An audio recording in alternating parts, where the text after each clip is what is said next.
Hi అండి, అందరూ ఎలా ఉన్నారు? బాగున్నారా? నేను బాగున్నానండి. ఇవాళ మీ ముందుకు నేను చామదుంపల వేపుడు తీసుకొచ్చేసాను. చాలా క్రిస్పీగా వేయించాను. చాలా బాగా వచ్చింది చామదుంపల వేపుడు. నేను 1 మినిట్ షార్ట్లో, నేను 2 మినిట్ షార్ట్లో పంపించేశాను. సో చూసుకోండి. చాలాసార్లు నేను షేర్ చేశాను, బట్ ఆల్సో మళ్ళీ నేను మీకు షేర్ చేశాను. కొత్త వాళ్ళు ఎవరైనా ఉంటే వాళ్ళు కూడా చూసుకోండి. చాలా చాలా బాగుంటుంది. చాలా క్రిస్పీగా వేయించాను. చక్కగా పచ్చిమిరపకాయలు వేసుకున్నాను. వెల్లుల్లిపాయలు మాత్రం వేసుకోలేదు. కావాల్సిన వాళ్ళు వేసుకోవచ్చు, వెల్లుల్లిపాయలు వేసుకోవచ్చు. ఉల్లిపాయలు కావాల్సిన వాళ్ళు ఉల్లిపాయలు కూడా వేసుకోవచ్చు. అల్లం వెల్లుల్లి పేస్ట్ కావాల్సిన వాళ్ళు కూడా అవి కూడా వేసుకోవచ్చు.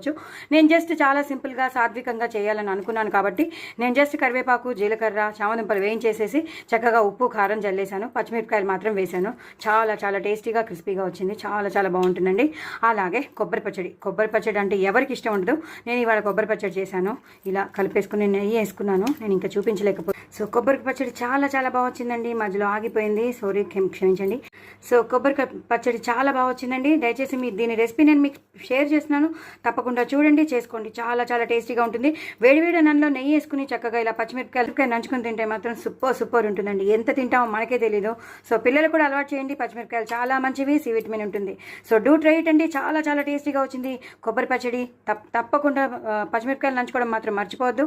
అలాగే చామదుంపల వేపుడు మెస్సీ చేశాను. చాలా చాలా టేస్టీ అయిన రెసిపీస్ అండి. డూ ట్రై ఇట్ అండి. నా ఛానల్ మాత్రం సబ్స్క్రైబ్ చేసుకోవడం అసలు మర్చిపోవద్దు. ఇలా కొరుక్కుని తినండి. చాలా చాలా బాగుంటుంది. బాయ్ అండి.